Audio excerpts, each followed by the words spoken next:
Pergunte ao doutor. Oferecimento: Hospital São José. Completo e inovador para acolher você. Unesc, a nossa universidade. Miocore Cardiologia. Seu coração é nossa prioridade. Gastromédica Instituto Castelã. A sua saúde na medida certa. Unicred, Unidos Somos Premium e Urque Diagnósticos, há mais de 30 anos crescendo com saúde.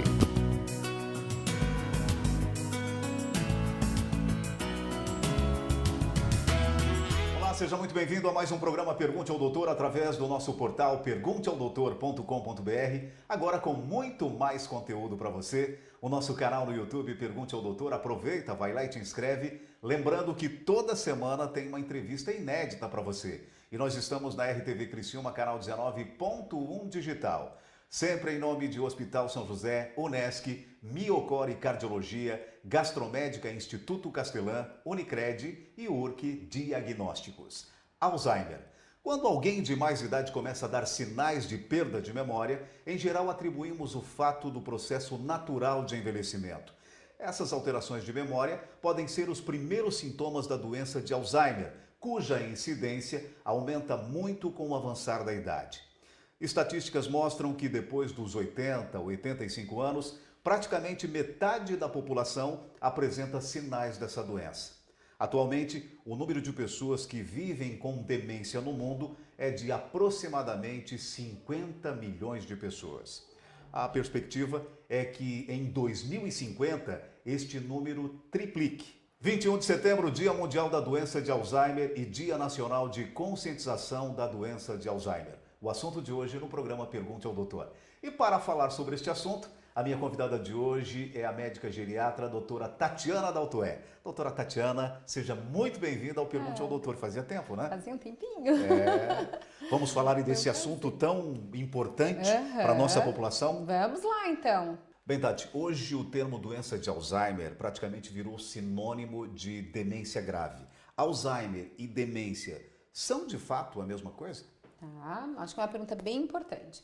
Bom, a demência, antes da gente falar sobre o Alzheimer, né? Demência é todo quadro onde eu tenho um prejuízo do meu funcionamento por alteração da cognição. A cognição a gente chama de memória, tô com problema de memória, mas na verdade a cognição é tudo aquilo que envolve o pensar, né? Eu saber onde eu estou, para onde eu vou, aonde eu fui, a minha memória de curto e a médio prazo, o que eu acabei de falar, o que eu preciso falar, né? O que foi dito há poucos minutos atrás para interferir no meu dia a dia, a parte de linguagem. Então, quando eu começo a ter problemas no meu dia a dia, que eu já começo a deixar de fazer coisas porque meu pensamento, a minha cognição está interferindo, uma vez investigado, diagnosticado, a gente chama de demência. As demências, a gente tem as reversíveis e irreversíveis. Dentro das irreversíveis, a mais prevalente é a doença de Alzheimer, a demência de Alzheimer, né?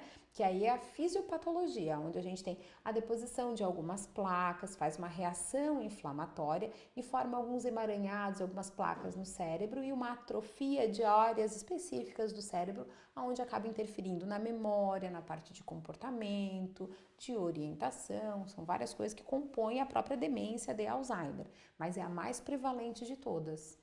Bem, doutora, me diga uma coisa, quantos anos em média leva esse processo degenerativo para instalar-se completamente? Como acontece a evolução da doença?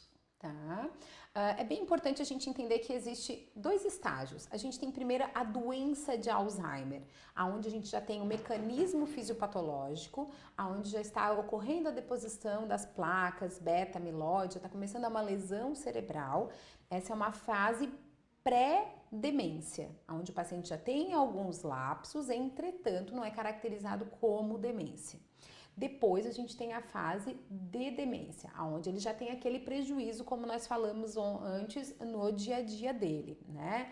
Então, esse estágio antes de doença são pelo menos 10 anos de instalação, até que ocorre o quadro de demência de Alzheimer. O paciente se torna dependente, precisa de ajuda, perdeu funções pela doença, né?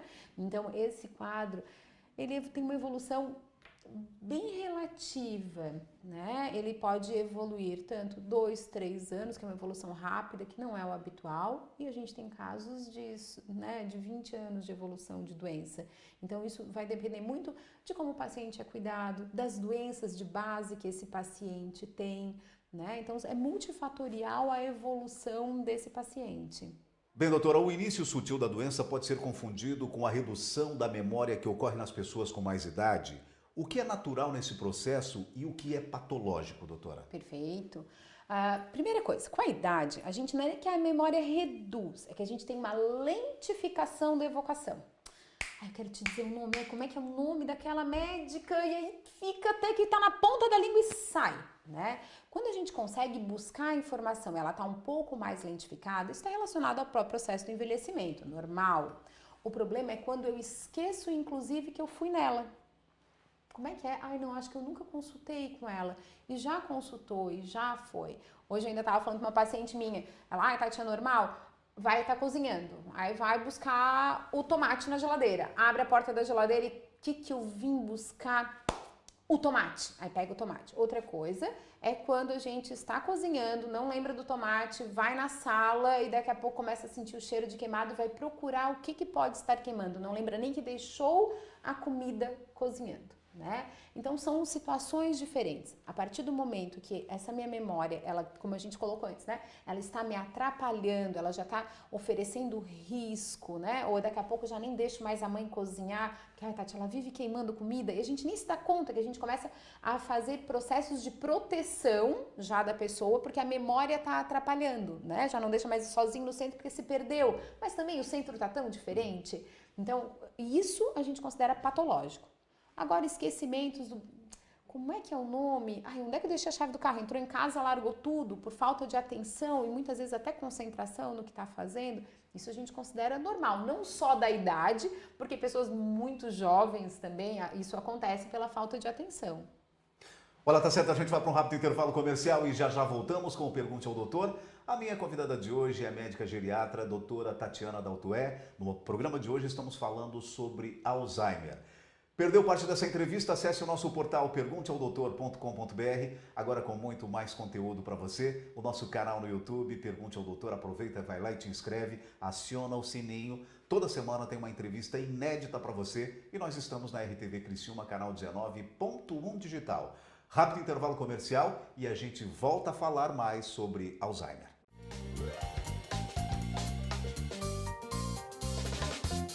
Uma pergunta de praticamente todos os pacientes é sobre a fome e a vontade de comer. Eles querem saber como será no pós-operatório. Como que tu podes atuar nessa área? Bom, existe uma grande diferença, né, doutor, sobre a fome e a vontade de comer. Nós entendemos como a fome uma necessidade biológica de se alimentar, mas a vontade de comer nem sempre tem uma relação com a necessidade nutricional. A vontade de comer pode ter uma relação com as características de gostos peculiares do paciente. E isso pode se manter, sim, depois da cirurgia bariátrica. O processo psicológico envolve ajudar esse paciente a perceber que ele não vai poder sempre suprir essas vontades de comer, porque ele vai precisar de disciplina, de autoconhecimento, para buscar um benefício permanente que a bariátrica pode trazer para ele com qualidade de vida e emagrecimento. Esse esporte é fantástico para a saúde. O ciclismo melhora o fôlego, reduz colesterol, controla melhor diabetes e hipertensão, não causa impacto articular, melhora o retorno venoso pelo trabalho das panturrilhas, funcionando como um coração auxiliar. É uma forma saudável para emagrecer. Que bom, né? E acima de tudo, proporciona um bem-estar incrível. Agora um conselho: mantenha sua bike com boa sinalização e manutenção para evitar acidentes. E use sempre o capacete. Vó, quando que a gente pedala, o que acontece? A nossa saúde e a do planeta andam juntas.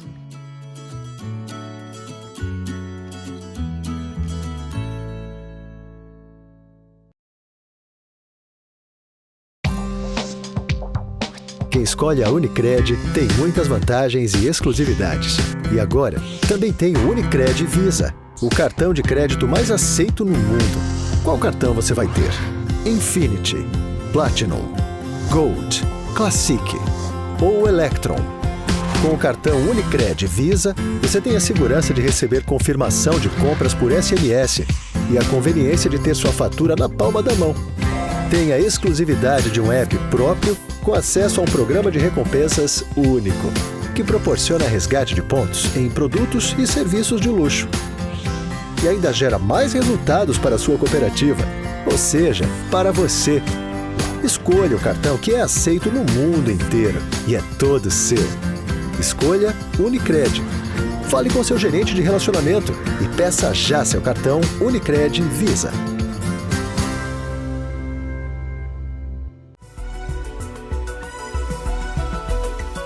Muito bem, já estamos de volta com o Pergunte ao Doutor e a minha convidada de hoje é a médica geriatra, a doutora Tatiana Daltoé. No programa de hoje estamos falando sobre Alzheimer. Doutora, quais são as primeiras coisas que a pessoa esquece? Quais as características básicas da doença e como os familiares podem reconhecer seus sintomas no idoso com quem convivem? As primeiras coisas que os pacientes esquecem não é um padrão. Ele sempre vai esquecer a mesma coisa, né? Não existe esse padrão. O paciente, ele vai tendo alguns fatos isolados que, com a repetição desses fatos, levam a gente a começar, opa, tem alguma coisa errada acontecendo. Por exemplo, eu sempre brinco da história do queimar o arroz. Começou a queimar o arroz. Uma coisa muito simples que as pessoas não se dão conta é a história dos remédios, né? Os pacientes chegam aqui fazendo uma baita de uma confusão com os horários do remédio. Ai, será que eu tomei o remédio? Ai, eu não lembro se eu tomei. Aí toma de novo. Né? Ou então, ai não, eu acho que eu já tomei, não toma mais.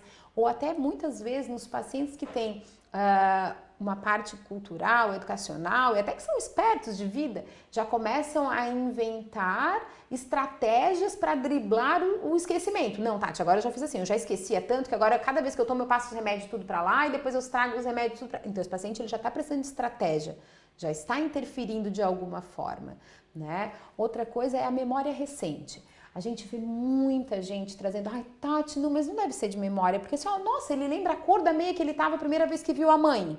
Tá, e ele lembra o nome da mãe? Não, não lembra. Então, hoje a gente precisa saber do dia de hoje. O que vai me atrapalhar é o meu dia. É se eu já almocei, se eu já jantei. É eu te perguntar, quando que é a consulta? Eu vou te dizer amanhã de manhã. E eu não te perguntar daqui 5 minutos, quando que é a consulta? Amanhã de manhã. Lembra que eu já te disse? Aí de noite, a consulta vai ser quando mesmo? Amanhã, mãe, não presta atenção, amanhã de manhã, né? Pai, tu já contou a mesma história. Meia hora o pai, tu já contou a mesma história, pai. Ai, pai, olha só, já tinha isso, pai, já tinha ouvido. Então, quando a gente tem essas repetições, ainda mais a curto prazo, não é faz 1000 anos que não vê o pai conta a mesma história porque não tem nem que conversar com o filho, né? No intervalo de tempo muito pequeno, a gente já começa a se atentar, não necessariamente para Alzheimer, né? Mas para pensar num quadro demencial. Aí esse diagnóstico diferencial, se vai ser Alzheimer, frontotemporal, alguma demência reversível, cabe ao médico fazer. Mas sempre que tem essa alteração da memória inicial, a gente tem que ir atrás e investigar. Tati, e uma outra questão. Tem alguma alteração de comportamento nessa fase inicial? Tem, não só na fase inicial, como na fase moderada da doença, na fase intermediária, né? O paciente, ele tende a fazer isolamento social. Isso é uma coisa muito importante porque a família muitas vezes percebe o isolamento social, entretanto acaba achando que é depressão, né? Porque o paciente, ele está na conversa, ele já não consegue acompanhar toda a conversa, ele começa a se calar, ou até ele fica inibido, né? Pela história do já perguntou, já repeti, já te contei, e ele começa a ficar mais afastado, ele começa a ficar mais apático, não está tão interessado no assunto, porque não continua, não tem uma continuidade, não tem um entendimento do que está acontecendo. O paciente, ele começa a ter desinteresse, adorava ver novela, não vê mais, porque já não entende mais o dia anterior, o dia de hoje que está acontecendo na novela, né? Troca o nome dos netos. Então, isso acontecendo, a gente acaba muitas vezes trazendo aqui, o pai está deprimido. E aí é importante a gente fazer o diagnóstico diferencial com demência. Por que eu digo assim, a família traz essa informação? Porque muitas vezes, no início, bem no início da doença, tá? Da mesma forma que numa fase mais avançada, o paciente, ele não consegue perceber o quadro dele. Ele não consegue ter noção desse esquecimento, né? E atrasa o diagnóstico, principalmente naqueles pacientes que moram só né? E que tem um contato familiar curtinho, só final de semana, almoço de domingo, é tão pequenininho que a família não consegue nem observar. Então é muito comum a gente ver um quadro de agitação, porque às vezes não lembra e fica super irritado por não lembrar. A gente pode ver um quadro de depressão e de apatia, né? Esse isolamento social, como a gente falou antes. E tem pacientes que fazem agitação psicomotora, né? Que ficam agitado, assim, que é final de tarde, que a gente chama de síndrome do pôr do sol, que é final de tarde, começam a arrumar as coisas e querem ir embora, estão em casa e querem ir embora, né? E não é minha casa, me leva embora, e a gente tem que coordenar toda essa situação. Muito bem, a gente vai para um rápido intervalo comercial e já voltamos com o Pergunte ao Doutor. A minha convidada de hoje é a médica geriatra, a doutora Tatiana Daltoé. No programa de hoje estamos falando sobre Alzheimer. Perdeu parte dessa entrevista? Acesse o nosso portal pergunteaodoutor.com.br, agora com muito mais conteúdo para você. Aliás, a doutora Tatiana está lá no blog do especialista.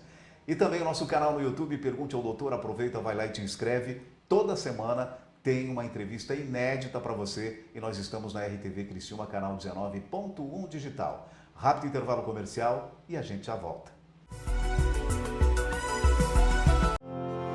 A vida profissional nos traz novos desafios a cada dia. Avance na sua carreira com a pós da Unesc. Mais de 50 opções de cursos com conceito máximo no MEC. Desenvolva suas habilidades, aumente seu network, participe de aulas dinâmicas com professores de alto nível e potencialize sua atuação profissional. Faça a pós-graduação Unesc, onde o futuro profissional é feito de propósito. Chama no WhatsApp 99915-0433.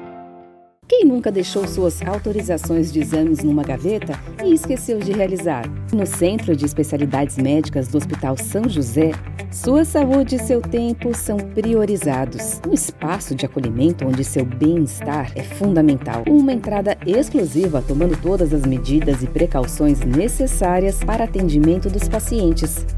Voltado para atender às suas necessidades de saúde num só lugar.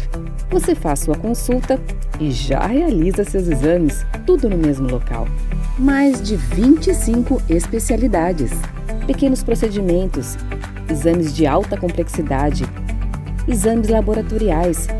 E se houver necessidade, você terá todo o suporte hospitalar. Agendamento prático e rápido via WhatsApp ou pelo chat do site. Agora ficou mais fácil cuidar de você sem deixar para depois.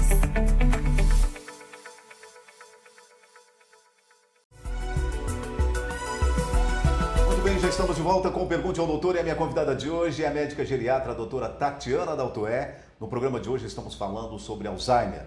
Bem, doutora, no início do programa, nos dois blocos anteriores, nós falamos do início da doença, né, a fase leve, moderada, mas o que esperar da evolução dessa doença no estágio mais avançado, no estágio grave? Então, o estágio grave, antes a gente dividia, ele era um estágio só, hoje a gente já tem duas fases, né? Que a gente pega a fase avançada da doença e depois a fase terminal, onde o paciente já está bem consumido, com uma expectativa de vida já muito menor. Né? A tendência desse paciente é ele se tornar cada vez mais dependente, né? Precisando de mais suporte. Então ele precisa da família muito mais presente, apesar de ele ficar cada vez mais restrito, a família vai tendo que se tornar mais presente ao longo do dia e da noite.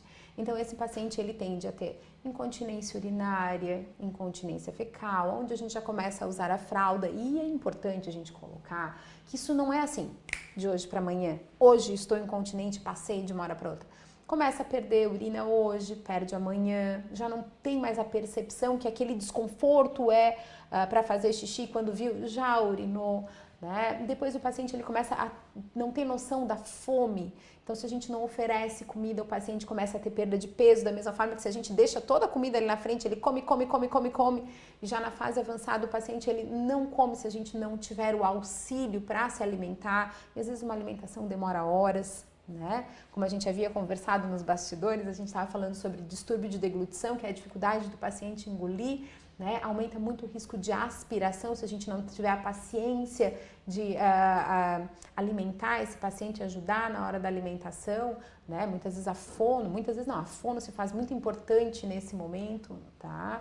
O paciente ele se torna mais restrito no deslocamento dentro de casa, ele já não consegue caminhar com facilidade e numa fase avançada esse paciente ele se torna acamado.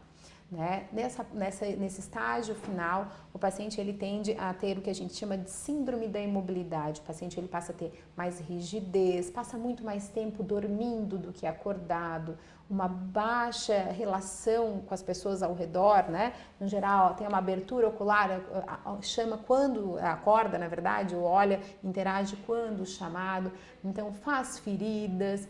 É onde é a fase que a gente tem que ter muita atenção, né? Fica totalmente frágil mesmo. Então, essa é a fase final da doença. Acho que a gente fala muito do paciente, mas acho que é muito importante eu colocar aqui que, assim, o paciente, a família, na verdade, que tem um paciente com doença de Alzheimer ou outra doença em casa, é uma família doente. Porque não é uma doença onde o paciente ele vai lutar sozinho, ele vai precisar da família lutando junto, porque é uma doença que demanda muita energia, muita atenção, né? Porque não é uma doença onde a dor vai estar em ti, eu vou sofrer com a tua dor, mas a dor está em ti. É uma doença que é onde o problema está em ti, mas quem vai ter que lidar com o teu problema sou eu, né? Como envolve comportamento, porque eu tenho que ter paciência para ouvir as repetições, eu tenho que ter paciência para te repetir várias vezes, tu vai querer ir e voltar, eu vou ter que te explicar como isso tudo acontece, e já com uma história prévia de vida, onde o pai já sempre foi teimoso, a mãe sempre teve comportamento, né, mais rude, mais firme, e isso tudo acentua, fica difícil eu separar agora o meu sentimento, né, de como eu lidar contigo. E aí vem culpa, eu tive que chamar a atenção da mãe, poxa, mas ela é minha mãe, como é que eu faço agora, né? Eu tive que dizer não para a mãe, né? Eu tive que dizer para a mãe, tem que tomar o remédio. Então, a família toda acaba adoecendo e ficando muito cansada. Tanto que a gente tem uma coisa que pouco se fala, e eu acho que era muito importante ser abordada, que é o estresse do cuidador. Né? Não tem como eu deixar de falar, eu sei que a pergunta inicial era o paciente grave, mas quanto mais grave o paciente fica, mais o cuidador vai ficando exausto, né? Então não tem como eu separar a doença grave do estresse do cuidador que acontece, né? Então é muito importante o suporte para todo mundo nesse momento.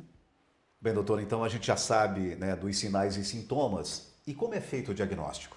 O diagnóstico, ele é feito inicialmente com uma consulta médica ampla, né, extensa. Não se faz esse diagnóstico em consulta de 10, 15, nem 20 minutos, né, onde a gente tem que coletar toda a história de vida do paciente, o contexto onde essas queixas estão inseridos. A gente tem que fazer diagnóstico diferencial com as outras doenças, principalmente depressão, né, que a gente tem que de imediato, ainda mais agora que teve, não queria falar de Covid, mas não tem como não falar, né?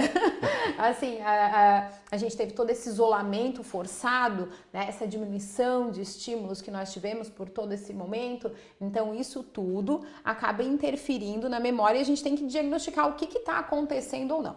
Bom, então o diagnóstico é feito através dessa entrevista médica. A gente faz durante a consulta testes de memória, tá? Que são testes padrões. Depois desses testes, a gente vai fazer exame físico, né? Fazer a parte de exames laboratoriais que devem ser específicos. Existem exames de laboratório de rotina, que é protocolo, e depois relacionados às próprias doenças que o paciente traz pra gente, né? Além disso, a gente pode fazer exames de imagem. Um tempo atrás a gente solicitava tomo para diagnóstico diferencial, se a gente puder fazer uma ressonância muito melhor, né, que a gente consegue avaliar algumas áreas, tamanhos de uma forma mais precisa, apesar de a gente não fazer um diagnóstico de exclusão com uma ressonância normal, né? Na doença de Alzheimer, na demência de Alzheimer, a gente não tem ainda nenhum exame, como a gente tem em diabética, a gente tem um ponto de corte, a partir daqui sou diabético. Na doença de Alzheimer, na demência de Alzheimer, a gente não tem isso ainda. O diagnóstico ele é clínico, com o embasamento de exames de imagem laboratorial, um diagnóstico inclusive de exclusão. Já excluía outras causas reversíveis, como falamos antes, e nos sobra ou a demência de Alzheimer, ou vascular, enfim, outras, tá? o quadro clínico que o paciente nos traz, o tipo de esquecimento, porque nem todo esquecimento não é nem ser reversível ou não, nem todo tipo de esquecimento é demência de Alzheimer, existem outras demências que a gente fala pouco, né, mas assim, que é a frontotemporal, demência vascular, né, então várias outras, que é importante ser explorado durante a consulta, porque senão o tratamento também não vai apresentar nenhuma melhora e às vezes até ao contrário, piora se a gente não faz o diagnóstico correto, tá?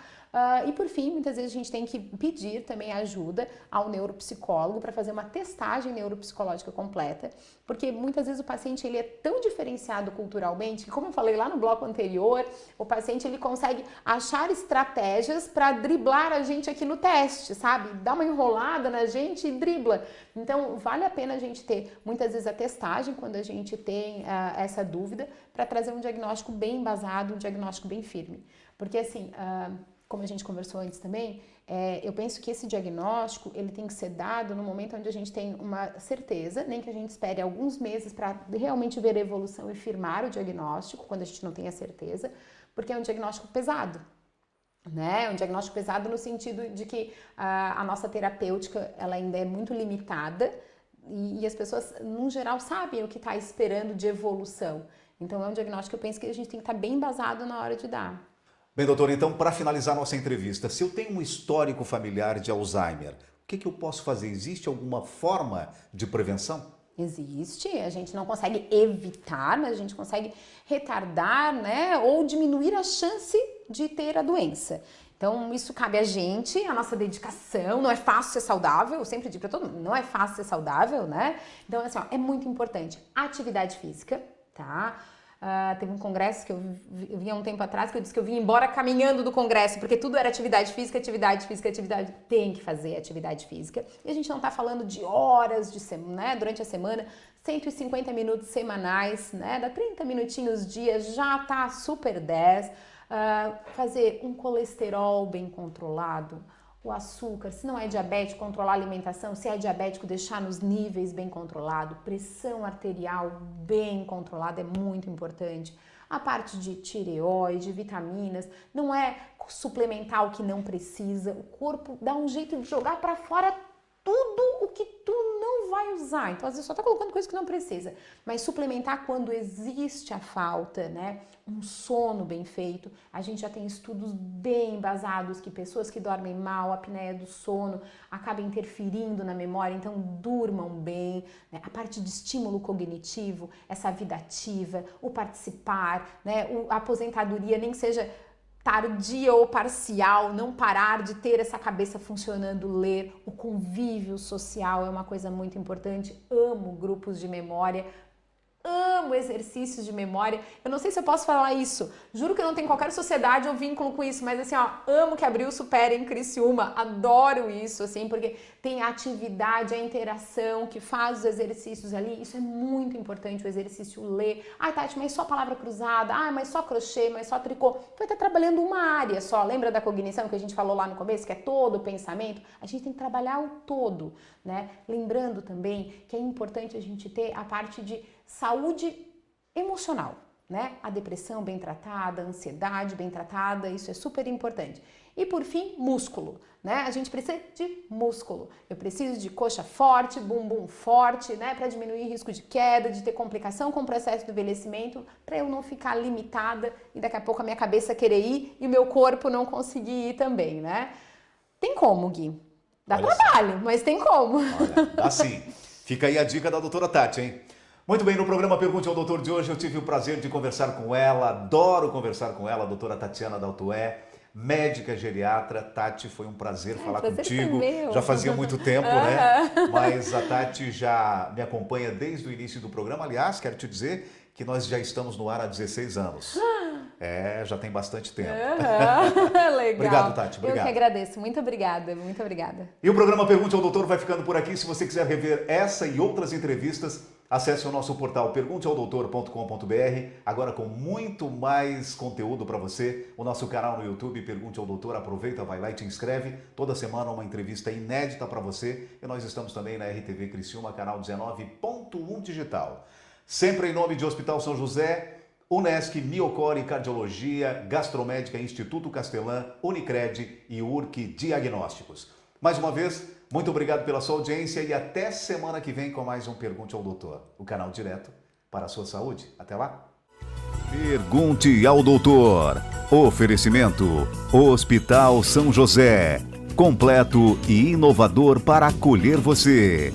Unesc, a nossa universidade. Miocore Cardiologia. Seu coração é nossa prioridade. Gastromédica Instituto Castelã. A sua saúde na medida certa.